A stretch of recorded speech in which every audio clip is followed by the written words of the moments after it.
Ta parole est une lampe à mes pieds, une lumière sur mon sentier. Psaume 119, verset 105. La méditation.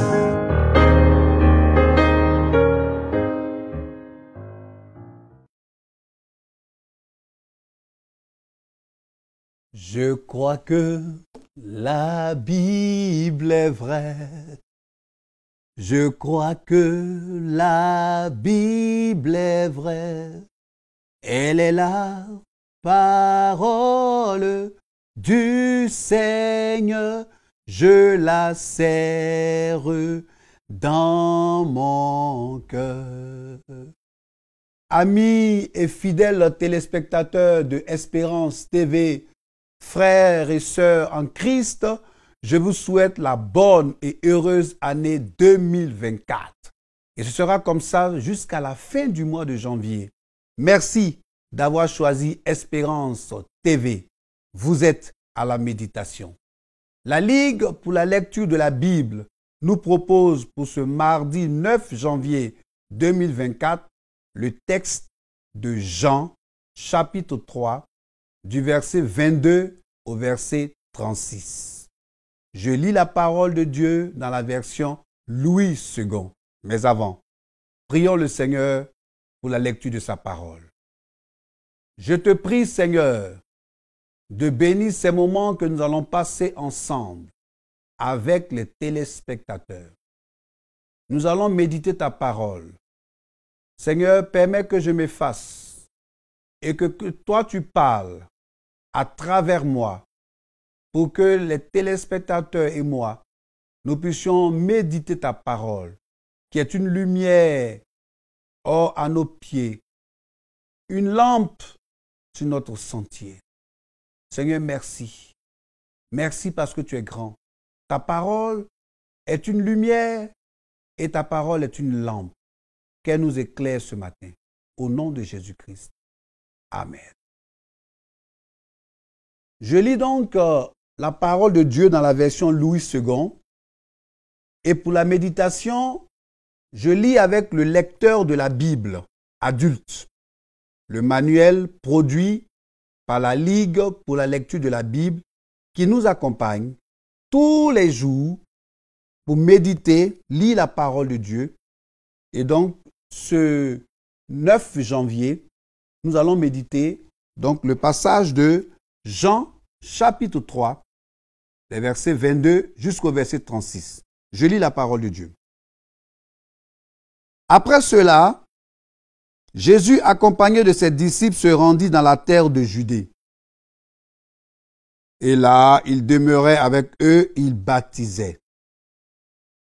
Jean aussi baptisait à Eunon, près de Salim, parce qu'il avait là beaucoup d'eau, et on y venait pour être baptisé, car Jean n'avait pas encore été mis en prison. Or, il s'éleva de la part des disciples de Jean une dispute avec un juif touchant la purification. Il vint trouver Jean et lui dit, « Rabbi, celui qui était avec toi au-delà du Jourdain et à qui tu as rendu témoignage, voici, il baptise et tous vont à lui. » Jean répondit, « Un homme ne peut recevoir que ce qui lui a été donné du ciel. Vous-même m'êtes témoin que j'ai dit, je ne suis pas le Christ, mais j'ai été envoyé devant lui. » Verset 29. Celui à qui appartient l'épouse, c'est l'époux. Mais l'ami de l'époux, qui se tient là et qui l'entend, éprouve une grande joie à cause de la voix de l'époux. Aussi cette joie, qui est la mienne, est parfaite. Verset 30. Il faut qu'il croisse et que je diminue. Verset 31. Celui qui vient d'en haut est au-dessus de tous. Celui qui est de la terre est de la terre. Et il parle comme étant de la terre. Celui qui vient du ciel est au-dessus de tous. Il rend témoignage de ce qu'il a vu et entendu, et personne ne reçoit son témoignage. Verset 33. Celui qui a reçu son témoignage a certifié que Dieu est vrai, car celui que Dieu a envoyé dit les paroles de Dieu, parce que Dieu ne lui donne pas l'esprit avec mesure. Verset 35. Le Père aime le Fils, et il a remis toutes choses entre ses mains. Et enfin, verset 36, celui qui croit au Fils a la vie éternelle. Celui qui ne croit pas au Fils ne verra point la vie, mais la colère de Dieu demeure sur lui. Amen. J'ai envie de dire, acclamons la parole du Seigneur. Chers téléspectateurs, on peut applaudir cette parole. Celui qui croit au Fils à la vie éternelle, celui qui ne croit pas au Fils ne verra point la vie, mais en revanche, la colère de Dieu demeure sur lui. Et comme nous le savons, le lecteur de la Bible nous pose des questions qui nous aident dans la compréhension et la méditation de notre passage. Ce jour, 3 questions nous seront posées. La question numéro 2, est-ce que ce passage m'apprend quelque chose sur Dieu le Père, Dieu le Fils, Dieu le Saint-Esprit? La question numéro 3, y a-t-il un exemple à suivre ou à ne pas suivre? Question numéro 7, quelle vérité Dieu me révèle-t-il? Alors, et si on allait un peu dans le contexte, un peu d'observation et de contexte, pour voir un peu, pour comprendre ce que nous allons méditer. Jésus se rendit dans la terre de Judée avec ses disciples. Et là, il baptisait. Jean-Baptiste baptisait aussi. Alors, une dispute éclate entre ceux qu'on pourrait appeler les disciples de Jean et un juif. Et les disciples de Jean disent, écoute, Rabbi, celui qui était avec toi, il parle de Jésus, hein? Il baptise aussi, et tous vont vers lui. Ils ne comprennent pas et veulent que cela révolte Jean-Baptiste. Ils veulent que cela révolte Jean-Baptiste. Mais Jean-Baptiste leur répond dans un calme olympien, très calme. Il dit, mais vous êtes tous témoins. Je vous ai dit que je ne suis pas le Christ. Mais j'ai été envoyé devant lui. Il faut que Jésus croisse et que moi, je diminue. Quelle grande leçon d'humilité. Quelle grande leçon d'humilité. Alors, on va répondre aux questions pour aider la méditation ou pour nous conduire dans la méditation.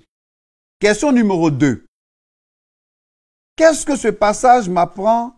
Est-ce que ce passage m'apprend quelque chose sur Dieu le Père, Dieu le Fils, Dieu le Saint-Esprit? Alors, oui, ce passage m'apprend quelque chose sur Dieu le Père. Et qu'est-ce que ce passage m'apprend? Dieu le Père envoie son Fils Jésus. On peut le voir au verset 33. Sur Dieu le Fils, qui est envoyé pour accomplir la volonté de son Père. Jésus, Fils de Dieu, est envoyé pour accomplir la volonté de son Père. Et nous pourrons voir cela au verset 28. Ce passage également m'apprend quelque chose, ou nous apprend quelque chose, sur Dieu le Père. Dieu le Père aime Dieu le Fils. Dieu le Père aime Dieu le Fils et il lui a remis toutes choses entre ses mains. C'est très important. Dieu le Père aime Dieu le Fils et il lui a remis toutes choses entre ses mains. Nous pouvons voir ça au verset 35. Ce passage m'apprend aussi que celui qui croit au Fils a la vie éternelle. Et celui qui ne croit pas au Fils ne verra point la vie, mais en revanche, la colère de Dieu demeure sur lui. Et cela est clairement exprimé au verset 36. La deuxième question du lecteur, y a-t-il un exemple à suivre ou à ne pas suivre? Relisons le texte. Relisons plutôt les versets 26 jusqu'au verset 30. Verset 26. Il vint trouver Jean et lui dit, Rabbi, celui qui était avec toi au-delà du Jourdain et à qui tu as rendu témoin, voici, il baptise et tous vont à lui. Jean répondit, un homme ne peut recevoir que ce qui lui a été donné du ciel. Vous-même m'êtes témoin que j'ai dit, je ne suis pas le Christ, mais j'ai été envoyé devant lui. Celui à qui appartient l'épouse, c'est l'époux, mais l'ami de l'époux qui se tient là et qui l'entend éprouve une grande joie à cause de la voix de l'époux. On peut continuer jusqu'au verset 36. L'exemple à suivre qui nous saute aux yeux et qui est clairement exprimé dans ces versets que je viens de lire, c'est l'humilité. L'humilité. Je devrais dire la grande humilité exemplaire de Jean-Baptiste. Ça m'amène à ouvrir une petite parenthèse, chers téléspectateurs de Espérance TV, qui avaient choisi la méditation de ce 9 janvier. Je voudrais ouvrir une parenthèse sur l'orgueil, sur le manque d'humilité de quelques serviteurs de Dieu que nous sommes, de quelques devanciers que nous sommes, de quelques responsables que nous sommes. Jean-Baptiste baptisait. Il avait même des disciples. Jésus également baptisait quelque part. Et les disciples de Jean-Baptiste veulent mettre en conflit Jean-Baptiste et Jésus. Et Jean-Baptiste n'est pas monté sur ses grands chevaux parce qu'il faisait la même chose que Jésus. Il n'est pas monté sur ses grands chevaux pour dire, oui, moi aussi je baptise. Il dit non, je vous ai déjà dit que je ne suis pas le Christ. Je vous ai dit que ce que je fais là, ça ne vient pas de moi. Ça vient de celui qui m'a envoyé, qui m'a précédé. Chers téléspectateurs, chers frères, chers sœurs en Christ, quelquefois, malheureusement, en tant que serviteurs de Dieu, nous ne diminuons pas pour que Christ croisse. Nous pensons que les miracles, les prodiges que nous faisons, ou j'allais dire que Dieu fait à travers nous, c'est nous qui les faisons. Quelquefois, nous voyons des affiches, des photos, des images, des orateurs, des prédicateurs. Ces images et photos même sont plus grandes que le nom de Jésus que nous prétendons prêcher.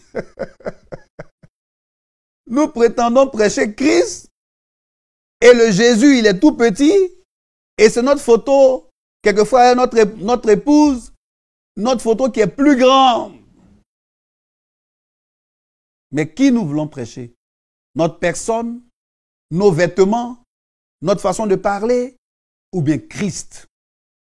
Faisons très attention. Parce que Jean-Baptiste a fait preuve de grande humilité. Il ne s'est pas saisi de cette occasion pour que lui, sa personne soit en avant.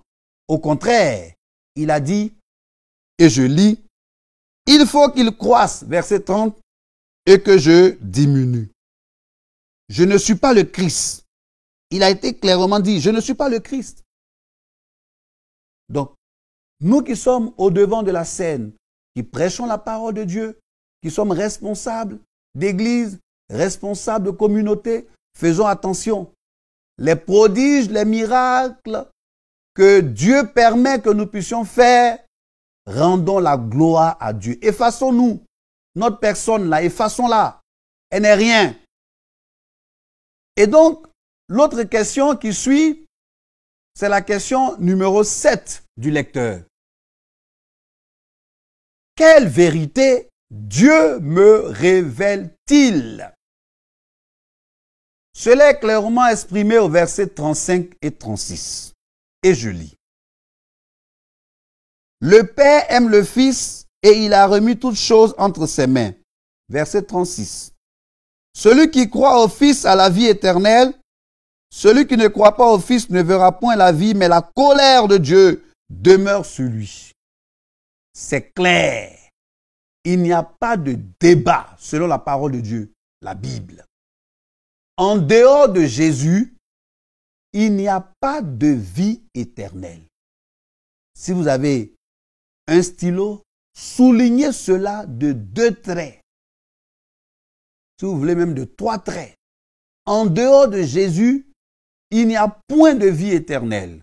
Mais au contraire, c'est la colère de Dieu, le châtiment de Dieu qui demeure sur celui qui ne croit pas. Heureusement, ce n'est pas moi qui le dis.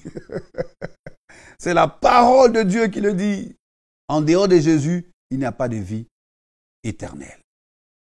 Ça m'amène à ouvrir encore une autre parenthèse sur quelquefois des abus de langage, des abus même que nous faisons en tant que serviteurs de Dieu en disant « mes chrétiens, mes chrétiennes ».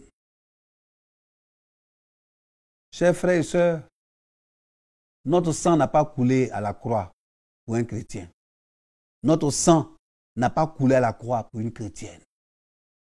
Les chrétiens, les chrétiennes ont accepté Jésus parce que Jésus est allé à la croix, a versé son sang pour le salut de l'humanité. Donc arrêtons quelquefois d'embrigander les chrétiens, de les mettre sous un joug, mon chrétien, ma chrétienne, ma brebis. Non, non, non, non, non, non. Je suis serviteur de Dieu. On n'a pas de brebis. Notre sang n'a pas coulé pour quelqu'un. C'est le sang de Jésus qui a coulé à la croix. Et Dieu nous confie ses frères que nous essayons d'aider dans la foi. En dehors de Jésus, il n'y a pas de vie éternelle. Nous, notre rôle, en tant que serviteur de Dieu, notre rôle, en tant que dévancier, en tant que responsable, c'est de présenter Christ au monde, de nous effacer. Notre personne, il faut l'effacer. Comme Jean-Baptiste a dit, Jésus doit croître, Jésus doit grandir, grandir, grandir. Et moi, je dois diminuer, diminuer et diminuer. Pour ceux qui nous prennent en marche, vous suivez la méditation avec la Ligue pour la lecture de la Bible. Le passage de ce jour est tiré de Jean, chapitre 3, verset 22 jusqu'au verset 36. Le lecteur de la Bible nous a soumis à 3 questions, qui étaient donc la question numéro 2, la question numéro 3, la question numéro 7. La question numéro 2, est-ce que ce passage m'apprend quelque chose sur Dieu le Père, Dieu le Fils et Dieu le Saint-Esprit? Nous avons répondu, ou alors nous avons tenté de répondre. Vous pouvez aussi ajouter d'autres choses à ce que j'ai pu dire. Et le verset numéro 3, y a-t-il un exemple à suivre ou à ne pas suivre?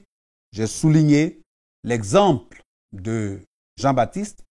Et puis, quelle vérité Dieu me révèle-t-il? Nous avons également souligné donc quelques vérités. Est-ce qu'il y a un verset ou des versets que nous allons retenir pour conduire, qui vont nous conduire, j'allais dire, toute cette journée? Alors moi, 2 versets me touchent énormément et je voudrais bien les retenir. Verset 30. Il faut qu'il croisse et que je diminue. Honnêtement, c'est quelque chose qui me parle. Jésus doit croître dans ma vie. Tout ce que je fais doit être pour que Jésus soit élevé. Si j'ai un programme d'évangélisation, un programme d'accentuation spirituelle, un programme de restauration spirituelle, Mon but ne devrait pas être ma personne en avant. Mon but ne devrait pas être ma bonne organisation en avant. Mon but ne devrait pas être mon groupe de louanges en avant. Mais le but devrait être que Jésus puisse croître. S'il doit croître à travers ce que je viens de citer, que son nom soit glorifié.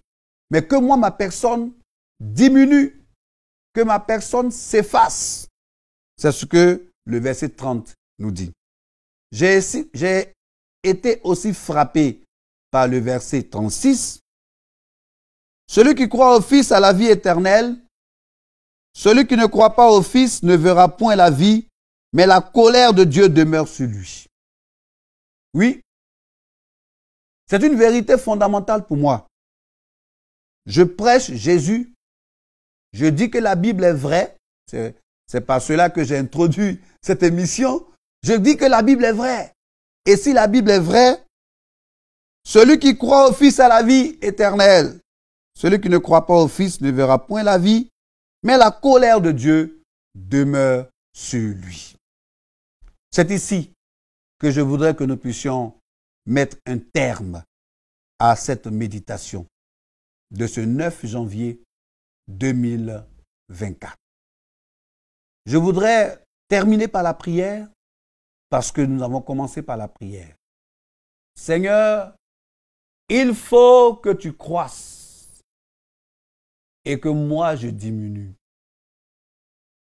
Voici ce que tu me dis en substance. Je voudrais te confier les téléspectateurs de Espérance TV avec qui j'ai partagé ce moment de méditation. Seigneur, tu veux que je retienne l'humilité, la grande humilité dont Jean-Baptiste a fait preuve, que cela puisse me conduire en tant que responsable d'église, en tant que responsable de communauté.